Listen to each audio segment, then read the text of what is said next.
Welcome to Data Chat, the construction-based data and analytics podcast, where we bring the best ideas and experiences, not only from across the construction sector, but from other industries to help educate and inform our industry as to how data and analytics can help develop a more robust and resilient industry.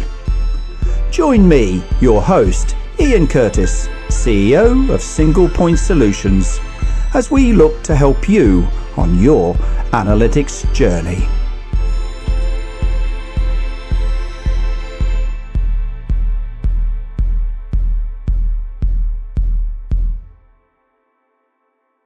Hi everybody, this is Iain Curtis from Single Point Solutions, and welcome to Data Chat. And today I'm really pleased to say I've got with me today Samir Sharma, who is the co-founder and CEO of DataZoom. So, hi, how are you doing? Hey, Ian, good to see you. Good to see you. I am the founder, not the co-founder. It's just me. Sorry, it's just you. You're the man. It's just me. Yeah. And of unless course, there's somebody I don't know about. and of course, your data strategy show. So this is a little bit reversal of the roles going on here. Yeah, why not? I love it. Yeah. It's good. How are you doing? I'm doing very well, thank you. So, first of all, I've got to watch for one thing, that I don't end up interviewing you. So I better stop that, because I will go into podcast mode in a minute. So I better stop that. I was just about to do that. I'm in control. Okay. So I suppose I'll start with most podcasts start. So Samir, if you want to give us a bit of a history of where you have come from, how have you got to where you are today, and maybe a little bit about DataZoom as well. Then we'll see where the next 3/4 of an hour or so heads, really. We've got lots to talk about, I think. So I'm really looking forward to this. Absolutely. Tell me about yourself. Well, first things first, Ian, thank you for having me on. And it's a real pleasure to be speaking to you today. So about me, Samir Sharma, and as you quite rightly said, I am the founder of DataZoom. My experience, my background has been quite non-linear, to be quite frank. It hasn't had the typical. I started off as an analyst, and then I worked my way up to a data scientist, and then I did all the technical stuff. So I really started off in the systems world, starting with ERPs and CRM systems. So big mega implementations in the aerospace industry, basic defense and aerospace, and that's where I first got into kind of like the whole idea of systems implementations and training and so on, and then slowly found my way into a position where I was doing a lot more with data, and that was in 2002, and it sort of the CEO basically said to me, "Hey, listen, I'm gonna put you into this new role, and you're gonna take over what we call our customer insight." Well, they weren't actually customer insight teams; they're customer relationship teams, but they were essentially customer insight analysts. And then he sort of gave me this challenge. I needed to find some money in our data, and I thought, what do you mean money in the data? I looked at myself. I said, "You've just given me data, and now you want me to find you money. What does that mean to you?" And he said, "Well, can you find some patterns or insights, or understand something from the data? We might be able to kickstart a new revenue stream." And I thought, okay, well, I've never done that before. So off I went with these, this customer relationship team, and started to look at some of our customer data, started to understand it, started to extract it from systems, and back then it was black and green screens, so I'm showing my age. And pretty easy to extract actually, but then sort of mining it was far more difficult than it is today. We didn't have systems like we have today, like all the visualization tools, etc. We had Excel. Everything was very if you wanted to go out and get a visualization tool, there weren't many. If you wanted to go and get some mining software, data mining software, it was really expensive. So I had to sort of beg, borrow, and steal. from the likes of IBM and Microsoft, and I said I'll give you a testimonial, but let me use your kit. And so we did, and then lo and behold, about 6 months later, we came up with an idea that we would be starting a new revenue stream, and it was just working through from data how you can understand customers, how you can understand what they're doing, what their behavior is like. And back then it was 2002, so you sort of really really early days for that kind of stuff. It taught me a lot about the power of analysis and the power of just having a hypothesis and trying to work through that hypothesis, but not only with me. So I took that hypothesis and I took that hypothesis to the business functions, and I worked alongside with them, and they thought I was completely bonkers, coming to them with this hypothesis. And the hypothesis was, our customers are buying, they're buying second or third homes, because I used to work for Christie's, and it was all about auctioneering and so on. So very very wealthy, high net worth individuals who are buying from the particular sales. Anyway, cut long story short, working with them, got them into sort of agreeing with me that they would give me their insights as well across what they had found with their customers, coupled with what we had found. And that then, that marriage between the two was really essential for us to actually then drive out that hypothesis. But it just proved that, even without tooling or, but actually asking the right question and thinking about the hypotheses and then iterating on that and uncovering the insights as you went along was actually the right way of doing it.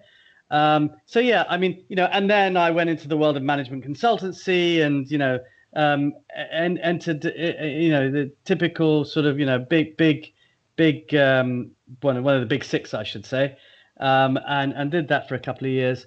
And then went on to advise the Prime Minister of Trinidad and Tobago on public sector transformation, and then came back to the UK and ran somebody's business in data and analytics, a US company that wanted to scale up here. And so I look back on my career, it hasn't had the typical thing that you would normally go for from a typical data career, if there is one. And I fell into data, like I said. It was one of those things, which was great. I really enjoyed it.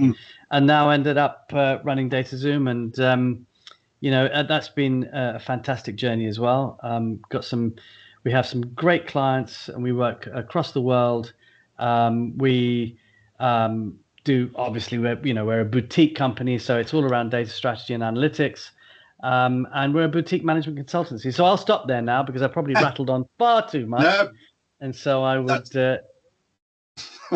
That's really interesting. That I can attune to the non-linear progression. I mean, I started life as a chartered civil engineer, and now I'm running a data analytics company.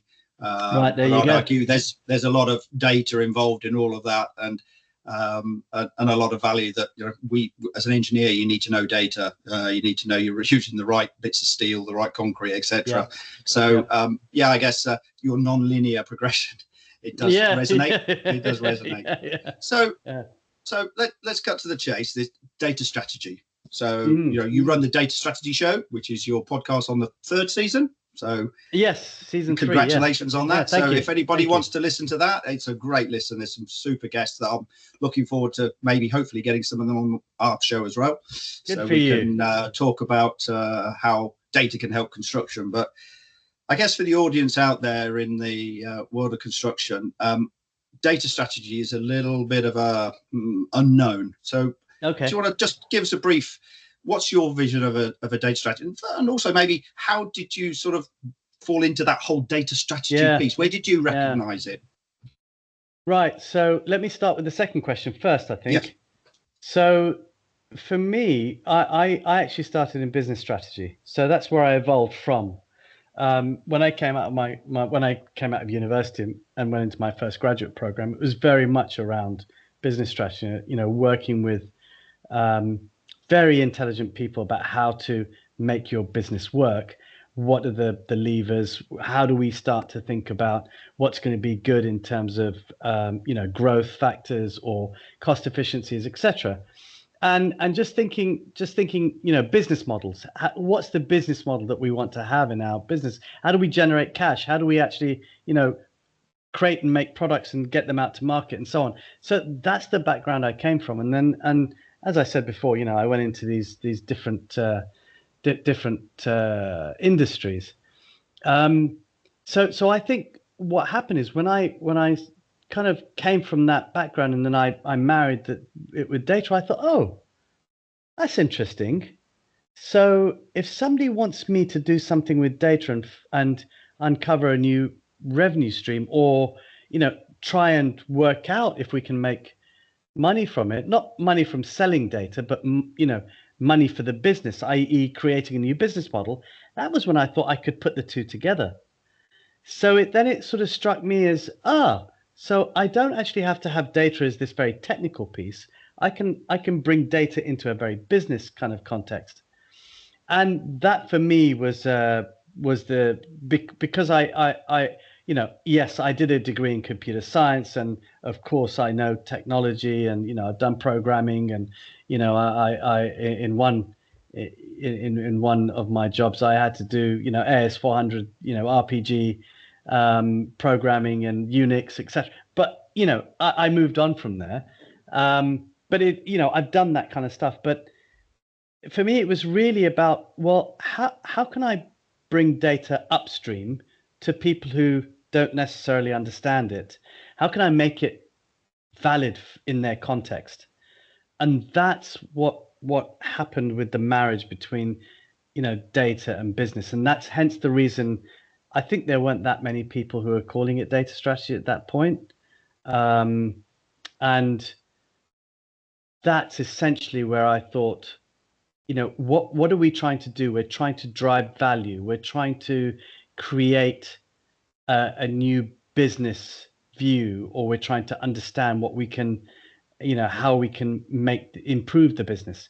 And that's essentially where I thought we could, utilize the strategy effect on data. Uh-huh. So at what point in time did you came across this, change, and then go, right? Yeah. And who's your first guinea pig? Or well, what was your first use case in that instance? So going back to when I fell into data, so the CEO that I worked for was quite he was very forward thinking, and I think because he dropped me into a position where I was dealing with this stuff called data. But what he did, there was a particular use case that I had to deal with, which was a marketing use case. And what he wanted me to do was to try and uncover what the challenges were in the marketing area. Mm-hmm. And it was specific to things like conversion. So how can you get more conversion out of your mailings? Which again is in the context of marketing, and how can you work out why you're not getting in the right conversions or high enough conversions. So if I went into the world of data, delving into data and saying, well, why are we not getting enough people coming into sales and buying stuff? And so that's a very business motivated idea. It's not where's the data and I'm going to go into the data and start opening it and understanding it, because that's not really the way to do it, right? So you need to have a business problem, and that business problem then leads you into where you can start to uncover some data. So that sort of was the time when I started to think that way. But I didn't call it data strategy at the time. So it was only when I started DataZoom when I thought, so what do I call this thing?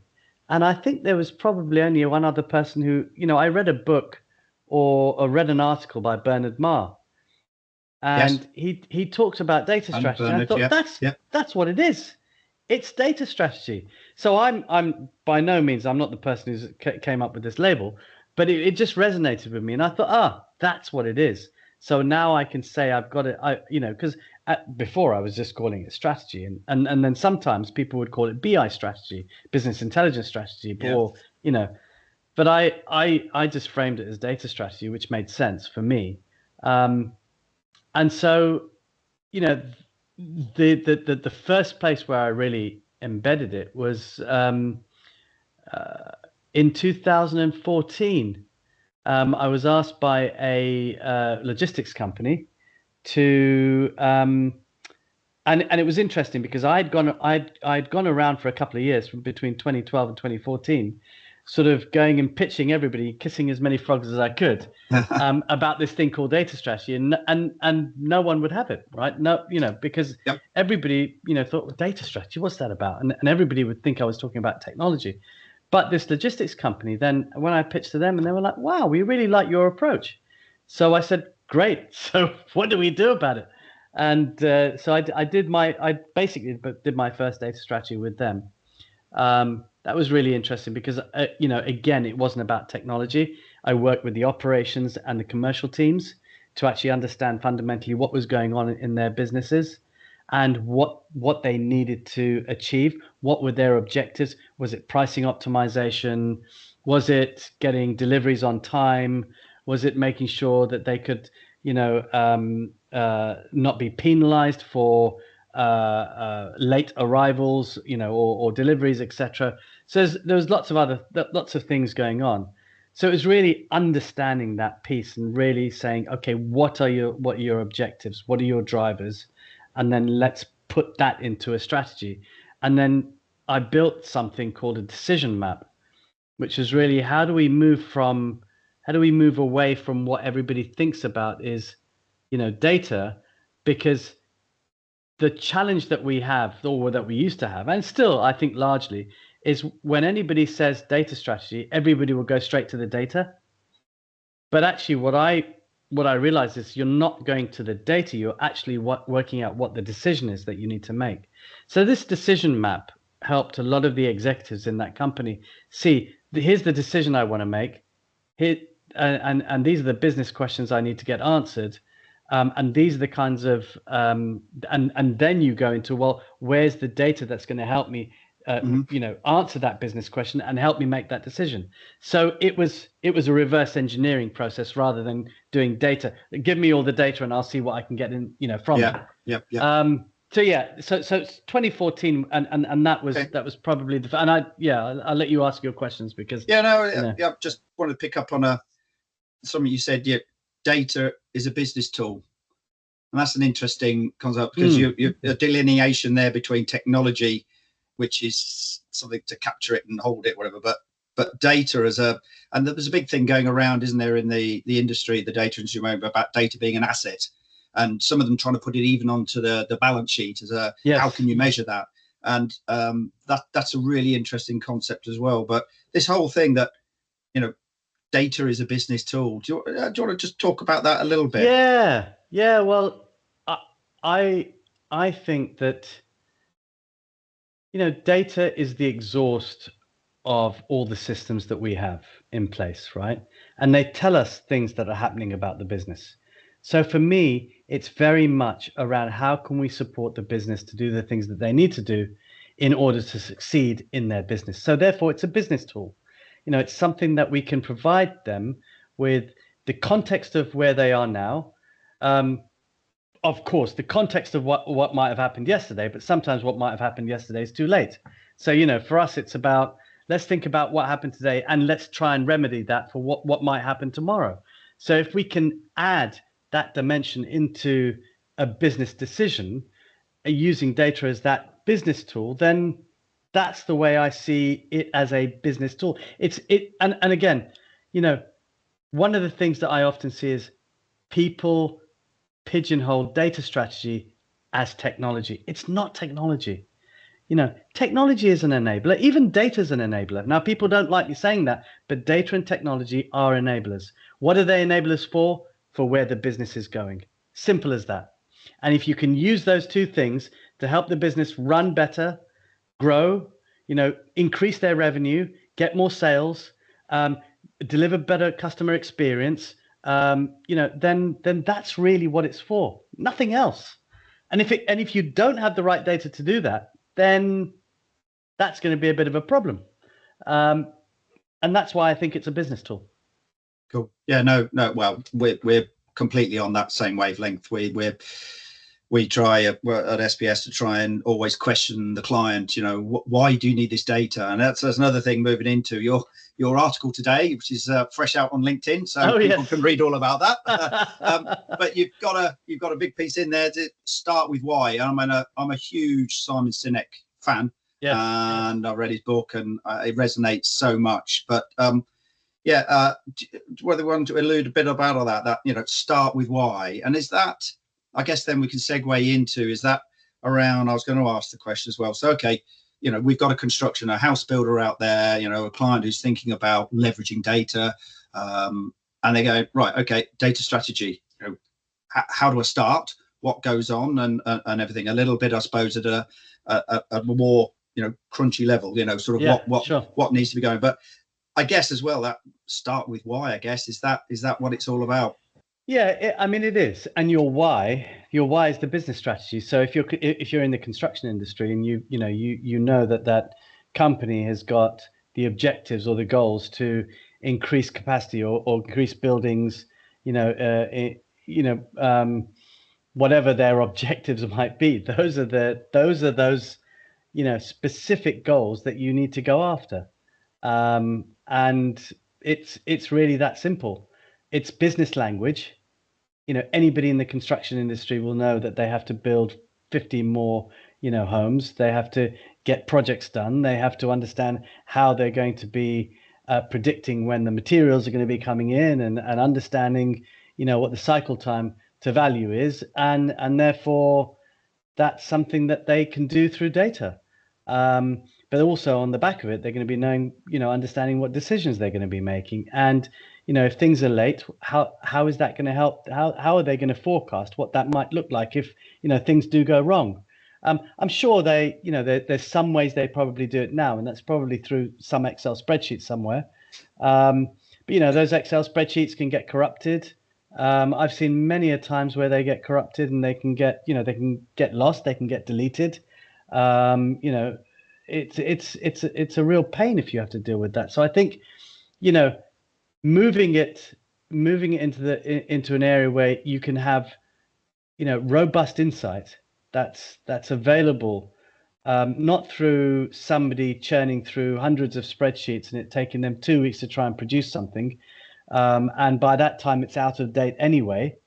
So there's no point in making a decision. What you need now is the decision to be made right away. And I think in the construction industry, you've probably got that, because it's a very fast moving industry in that sense. And they've got big budgets, and they've got very small amount of time to get that right. If they go over budget, then that's massive for them. Yeah, that's a critical piece. Yeah. So absolutely.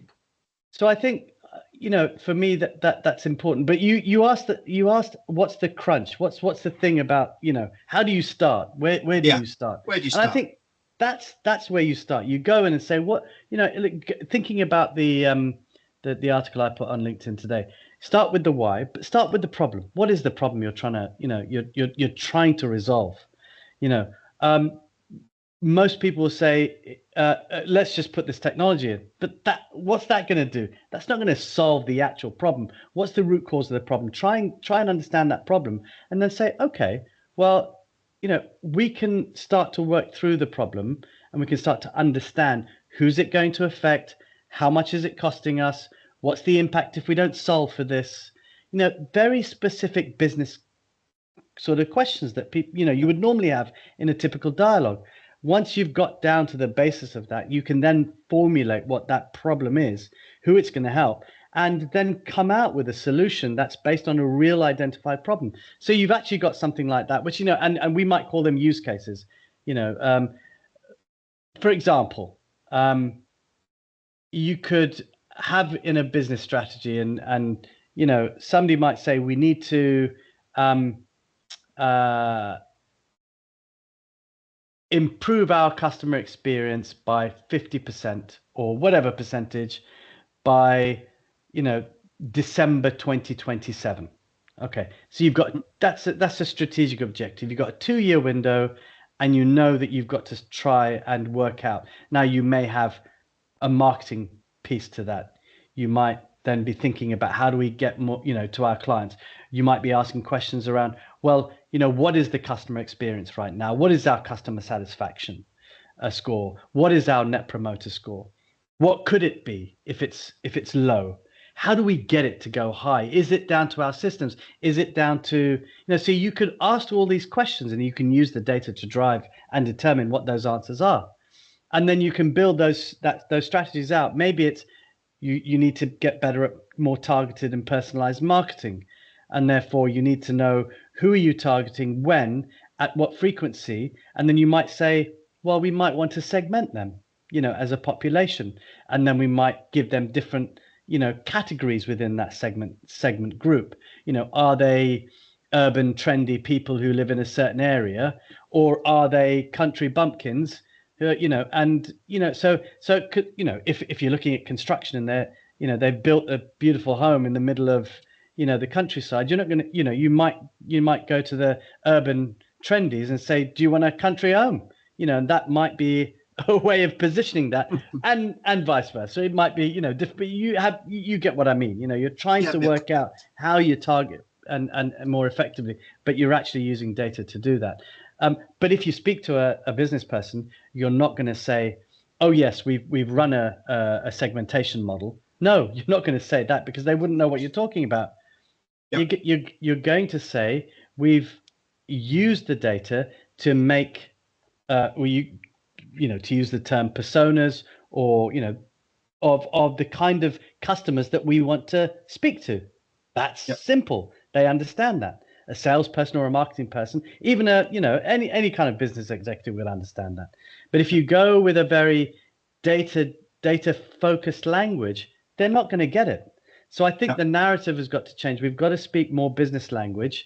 We've got to speak, from the context of where that individual is. And you've got to have that empathy of, what challenges they're going through. If you don't start with the why for them, then there's no point in doing it.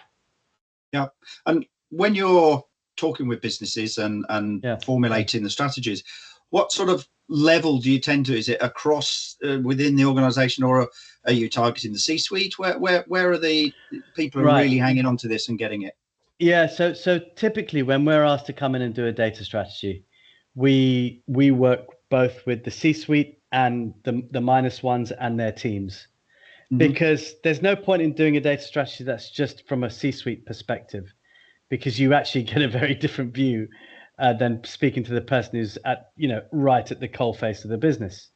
And they will really, the people, on the operational sides really know what's happening, where the inefficiencies are, why we're not, why we can't get to market quicker, what's happening with our products.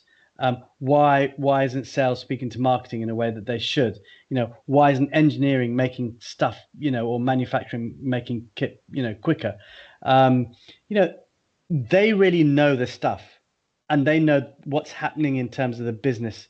The C-suite can tell you from a strategy perspective where they want to head to, and then you can go down and start to see where where are the gaps between what people are currently doing and what the C-suite are thinking in terms of vision. Because once you get to understand that, then you can say, do you know what? If you want to get there, we don't have those capabilities internally.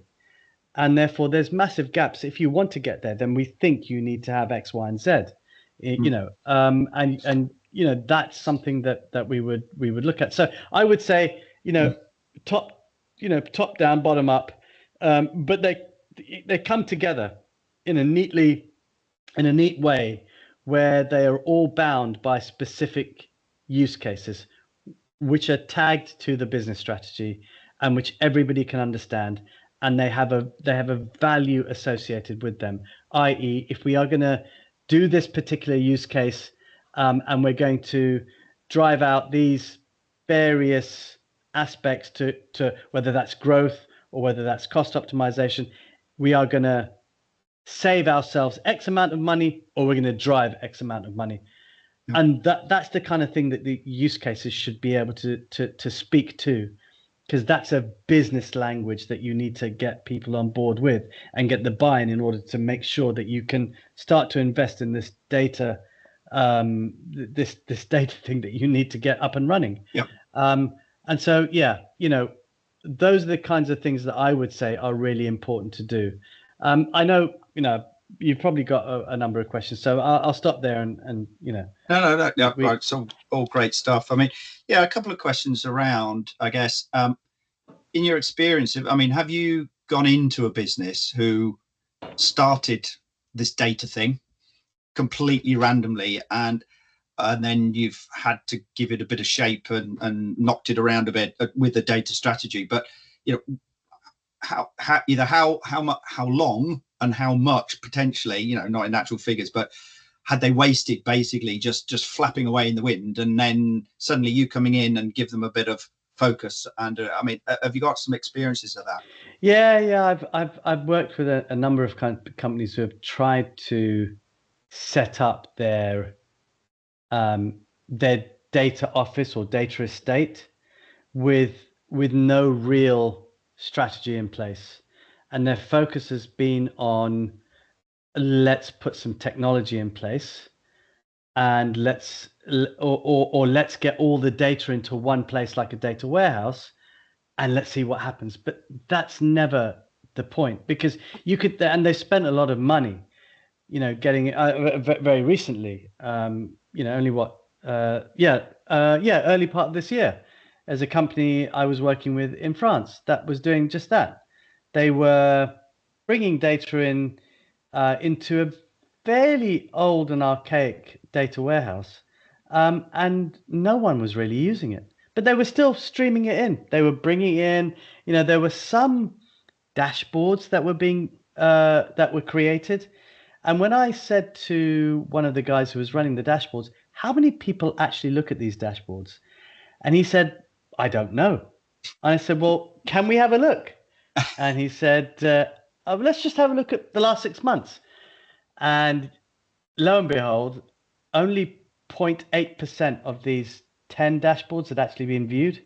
8.8% over a 6-month period had actually been viewed. And I just thought, well, what's the point of having them? So that's, and I often find that people are, and again, I think it goes back to people's ideas of a data strategy, where many think that data strategy is about the acquisition, the movement, the storage, and the kind of, that process of the life cycle of data. That's what they think the data strategy is. But yes, that is just a data management piece of work. But actually, that's just the normal things that you need to do. You need to acquire it, you need to store it, you need to manage that, you need to bring it from the different systems, and you need to, get it into a platform or get it into a system that will help you then do something with it. But I think, the company, that I was working with early on this year, I basically said, look, you're missing something. You're missing a strategy here. And you're missing the point around what, why. And I went to the executives. I said, look, people aren't using this stuff. People aren't using the systems. Give me evidence. I said, I've got all the evidence here. You're wasting money in the cloud. You're bringing data from different systems, very difficult data to get. Once it's in there, you're just chewing up money. And then you're building these dashboards that people aren't using. So where's why would you do that? And it's not effective. So what you need to have is an understanding of what people need, what their problems are, and what you're trying to solve. And then we can kind of work backwards and say, well, if it's not a dashboard that they want, what do they want? And therefore things might change in terms of what you might be offering them. And it was only through certain, I think it took me about 6 weeks to do that data strategy. And having the conversations with people again at the sort of field service level, what they needed was far removed from what had been delivered. Right. So it just showed that no one had actually gone out. No one had listened. No one had understood what their problems were. No one really understood what they were attempting to achieve in their business. And I think that's the bit which was lost. And I've seen that many times over. It's not just the first company I've been into, but they were a supply chain company, for them, they wanted to make more money. And but sorry, was the Yeah. driver of it, was it a tech driver really in the end, and is it the fact that then the business, as far as the business leaders didn't really know, they just said, yeah, we'll do some data thing. But where in that particular instance? Well, it became a business driver, but it was always a technology driver to begin Right. with. Yeah. Yes. So Okay. it was an IT run program. Right. And that didn't work because all IT were thinking of, oh yeah, sure, we'll get some data and we'll put it into a data warehouse. Okay. And then what?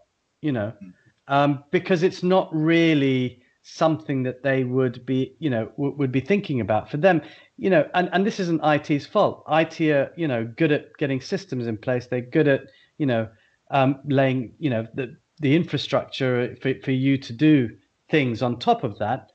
But I think if you ask them, you know, can you sort of do stuff with our data and help us to formulate our strategy? I think a lot of them would struggle. Okay. You know, so you've got to have, you know, very good people who understand the business and can understand data and technology. So you know, that's what I look at myself. And you know, people would call me a hybrid because I could have one leg in the technology area, one leg in the business area, and I could speak to both. But then I could bring that together, synthesize it, and say, okay, well, actually, this is what we really need. And then I could get those two people to speak to each other as well, because they wouldn't oftentimes. You know, that's another challenge. Yeah, we see that all the time. All the time. Yeah. I guess what would be really good for the audience, and what we're trying to do with the Data Chat podcast is to bring the industry kicking and screaming into the 21st century. So really just to give them an idea of just what's been happening in other industries, how people have been leveraging this. So I guess, have you got a couple of examples maybe of where a data strategy and data has really started to make a difference? You know, you don't have to mention numbers per se, but some ideas of scale of where data is really driving businesses. I think we've mentioned offline before. So, I mean, you've done something around in the housing market, housing associations. I was going to bring that example. That might be. That's quite a good segue. It's only an extension on from the house builder clients we have. Some of them work in that space and provide the product. So interesting maybe how these housing associations might be. So a housing association we worked for had big challenges. The biggest challenge for them was around regulation. And it was they were slapped with, you know, a letter from their regulator of social housing. It was, if you don't comply with us and if you don't get this stuff right this time, we can fine you 4%. No, actually, it wasn't 4%. I think it was 20% of their revenue. They could actually put somebody on their board. So there were large penalties for them if they didn't get it right. And it was all around their regulatory returns. Mm-hmm. And they'd been trying it for 6 or 7 years to try and get it right. And repeatedly, every single year, it had failed. Not failed totally, but there were numbers that were wrong. The regulator had to come back and ask a lot of questions. So basically, you know, we looked at the problem and we said, okay, well, you know, firstly, we were doing a data strategy with them, but this was a far more pressing problem. So we had to strip it back and say, okay, if we're going to get you out this hole, this is where we need to sort of, you know, look at this problem from. And we need to actually go back to basics and say, what the regulator asks you 150 questions or whatever it might be. I can't remember what it was. They ask a lot of questions. No one's really mapped these questions to any of the data points. So let's just start doing that. Let's see if we've got the data points. Let's see where they are. Let's see who the people who are in the business who actually own these data points, not own them, but manage them. Mm-hmm. And because we need to speak to them about just getting the right calculations for how we're going to be determining the right outputs in order to get into the return, and therefore we get the right outcomes that the regulator wants. Mm-hmm. So it was very much, we didn't take it from a technology, but the technology was there. There was a system, but we again worked more with the business to work out what was fundamental. why were they asking these things, and why were we getting them wrong every single time? And then, trying to work out where the problems were. The problems were with data that was coming from different systems that was sitting in a data warehouse, but they weren't put together right. They weren't connected well. The relationships between them weren't in the right. They hadn't been joined, etc. So I don't want to get into technical terms, but they hadn't been integrated properly. So in order for us to understand from business question all the way to the end point, which is the regulatory return, all of that needed to be mapped out. And we mapped it out in very business language so that anybody could pick it up and say, I get that. That's business speak. That's a business definition. That gives me a business calculation, and that gives me an output. Why didn't we do that before? Mm-hmm. So just doing that for them, for the housing association, allowed them to not only map everything that they needed to do and actually create the right system in place for them to see where they could understand where their data was wrong, or and get the right calculations in place and therefore have the right outcomes. But it also saved them about £400,000 year on year. Wow. Just which was all of, because we went back and said, one of the things that we did was to drive, again, if it's a cost efficiency, which is what this was, how much is it costing us now? Yeah. How many people over how much time, and what's the cost to the business? And roughly it was about 398 grand, So if we automated it, then how much, we'd be removing all that, and people would generally be able to go and do better things, and they wouldn't have to worry about a lot of the stuff. So that's what we did just to get over the hump of, and automating that end to end. So it gave them the relief in knowing that the regulator would take that and say, you've done a good return. So the business outcome is the one they wanted. It's not you're going to be slapped on the wrist again. So that's one example. I could give you another example if you want. Yeah, please do. Yeah. And also, just off from that, maybe I was also interested.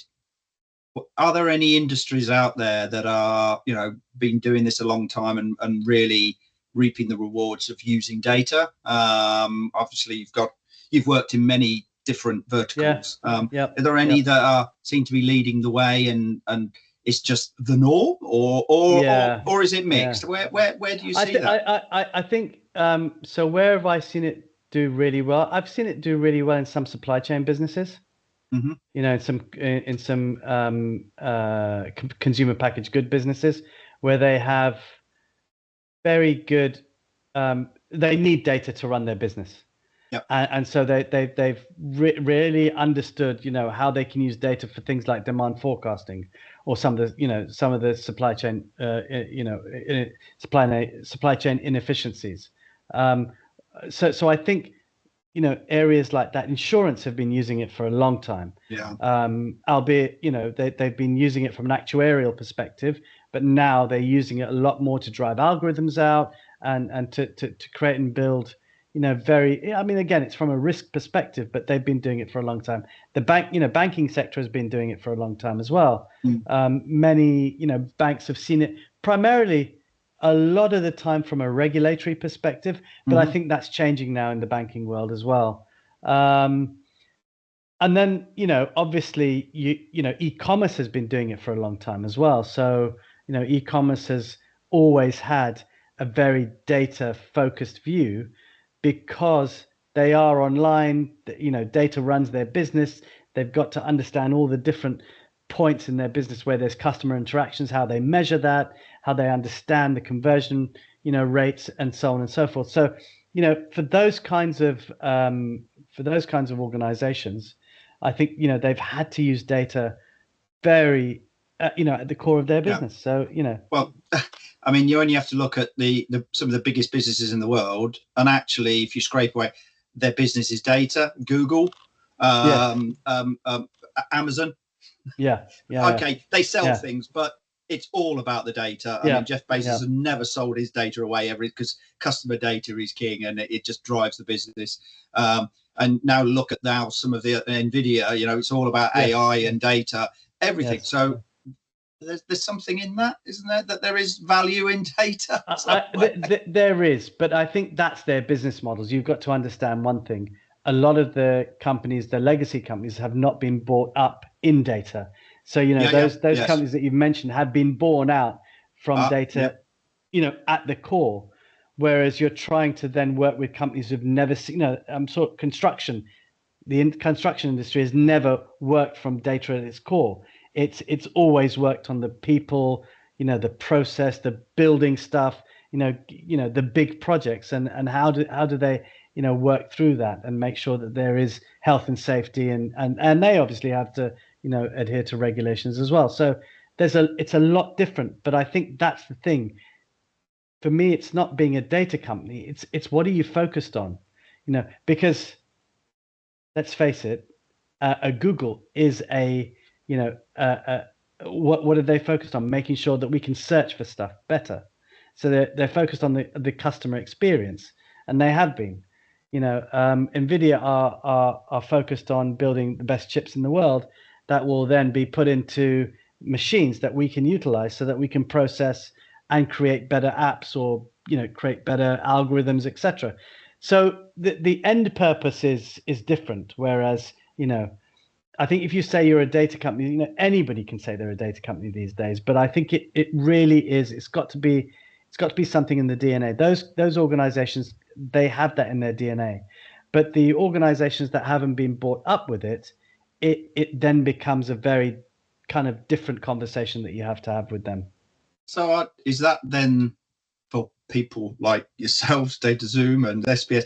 Is that, well, that's the challenge, I guess, of that. But is that the opportunity of other businesses then that are more traditional, bricks and mortar businesses, literally in our place? Yeah. But if you look at manufacturing and supply chain, but equally, is that then the opportunity if people do look at, well, what value is there in my data? Is my data an asset? And thinking it like that, there is surely that's the opportunity. I think it's mindset. I think it's mindset in the organizations that they have to understand what they can get from their data. Just saying it's an asset doesn't mean anything, because you can say that as much as you want, and people will say, yeah, sure, it's an asset. Well, we can say data driven all day long, and companies will say we're data driven. You look at X amount of company reports, and everybody will say we're now AI driven, etc. I think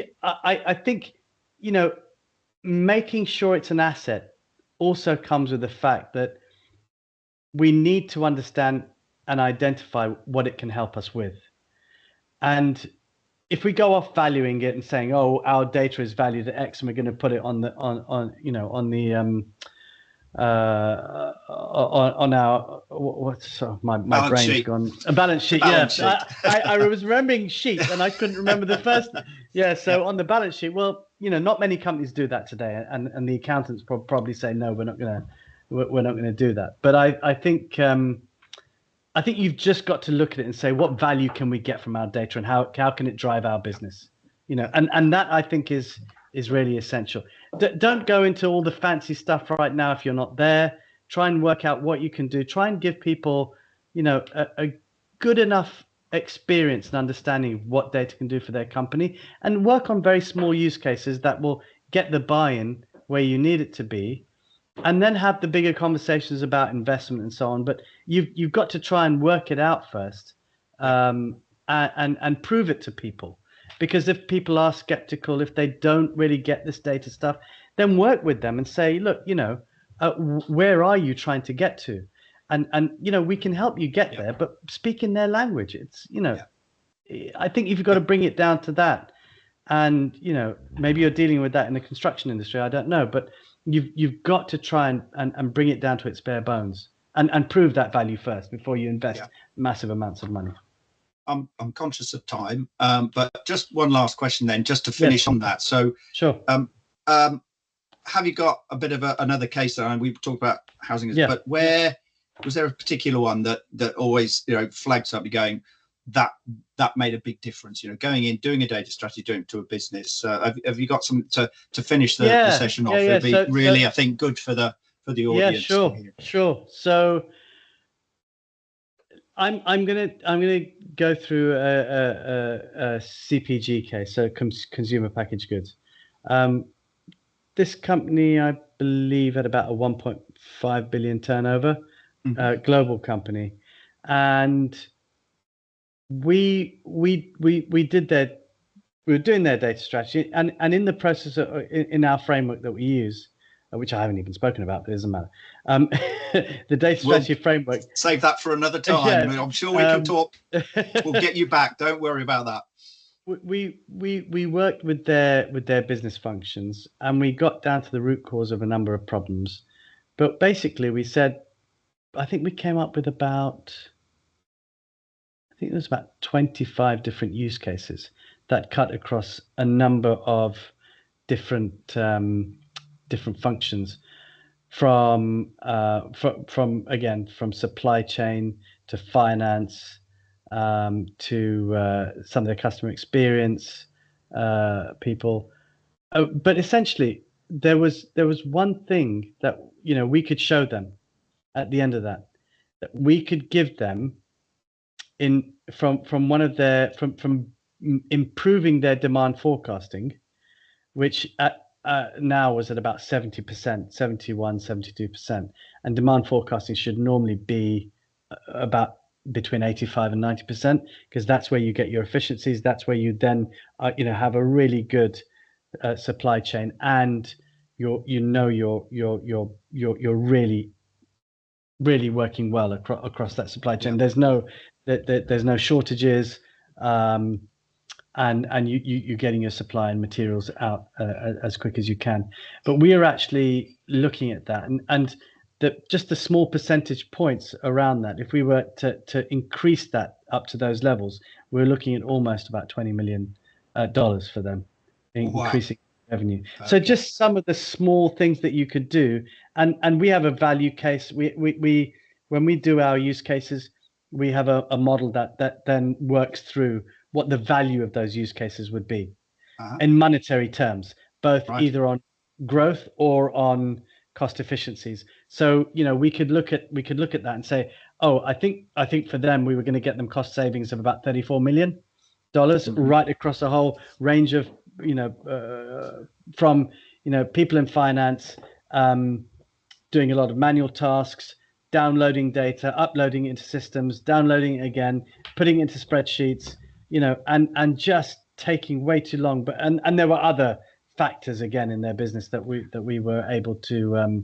look at. But if I can tell somebody I can get efficiencies of close to 34 million, and then we start to test that, and then we start to prove that, and they start to see that end result and outcome, that's the way that you can do that. So I think going through that process initially, because we lead with value driven use cases, because you know where you want to invest, and where you can get your you can prioritize, and you can work out what are our priorities based on the strategic objectives. But just doing that with business people to begin with, it gets them on board. It gets them to understand why we're doing this other stuff. Absolutely. And I think that's really key.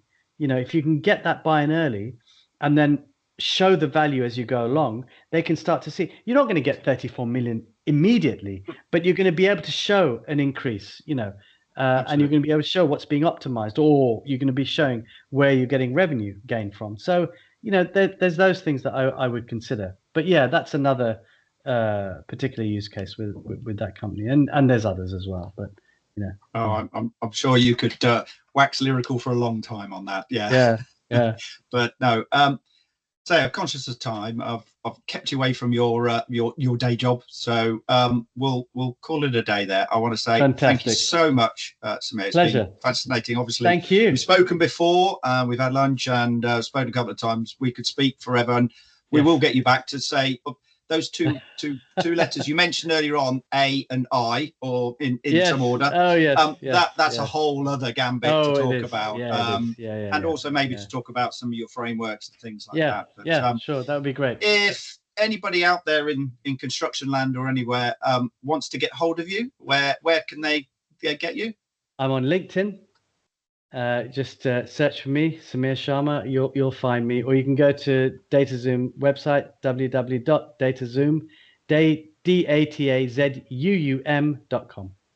Brilliant. That's it. Brilliant. Okay, so all I have to say is thank you so much, Samir. Really Thank you, appreciate Ian. that. And if any construction or house building clients want an expert to really do a proper data strategy, then there's your man. But thank you again. Thank you, Ian, we'll hopefully for having me on. see you soon. Pleasure. It's been an Thanks absolute so much pleasure. indeed. Thanks, Ian. Cheers. Bye-bye. Thanks. Bye. We hope you enjoyed this episode of Data Chat. Join us for the next episode as we continue on our journey to help construction and house building companies to see how data and analytics can help transform the industry.